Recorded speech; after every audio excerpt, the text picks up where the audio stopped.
With Rock Hard, been a big hit. We've seen you sort of since the last time in Happy Days and things like that.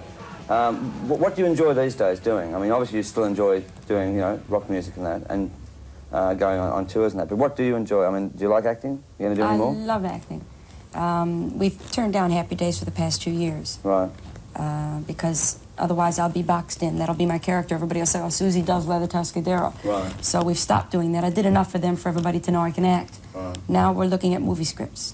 Right. And we're looking very hard. We're trying to find a movie script that's as good as Happy Days was for a TV show. Right. And that's not easy. No. So we are looking. And as soon as I find one, I'll go ahead and steam in and do it. Right, now, I get very confused because you live here in London, but you do spend a lot of time in America, don't you? Yeah. What, recording mainly and touring? Well, yeah, we tour there and we record there. We go back and forth all the time. I mean, I live here because it's nice and quiet and peaceful, and when I come off the road, I like the change, Right. Now, as far as choosing your material, how much influence has Mick Chapman got on you? Choosing, we all do it together. Lenny and I write from one album to the next. We just keep writing, and we bring in everything that we have. Right. Mike finds songs that he thinks are good for us. They write a couple, and we put them all together, and we pick from there. Right. It's always done democratically.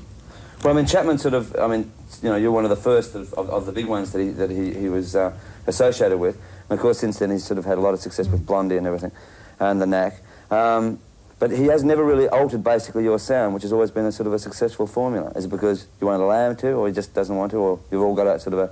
I don't... It wouldn't work if you tried to alter my sound. It wouldn't work if you tried to alter me. Right. I'm just me. Right. I'm a one-off, thank God, most people say, Right. You can't do anything with it. You try to go too far away and people would be very confused. Right. Now, I know it's sort of, well, not boring to have success in any country, but you've been very closely associated with Australia over what? How long? I mean, when was the first tour? 8 years ago, was it? Is there any chance of you coming down again for a tour? Every chance. Yeah? Very, very soon. I love touring Australia. It's one of my favorite places. Right. It was our first big concert tour after our first big success, Right. It's really, I have good memories, all the bikies and screaming and shouting. Because Australians really let it go. Because you had that sort of bike escort in from Melbourne Airport, right? Guitars in. Yeah. They filmed me at the airport when we arrived and he burped into the microphone. I thought it was brilliant. Now listen, the other thing is, as far as like when you go on tours, I mean, do you still do all the old numbers as well? We try to keep in a few favorites. Like, you always have to do your first hit, Right. I mean, even the Stones will tell you that. So we keep in about 2 from each album. Right. And go all the way through to the end. Right. You do a few solos, I do a bass solo like I always do, and just, it's a nice rounded show. I mean, everybody gets off by the end. Right. Okay, well listen, thanks for coming on the show again. Congratulations with Rock Hard, as both the self-titled album and the single itself. And, well, we'll try to make up our own minds then about the single. Right. All right? Okay.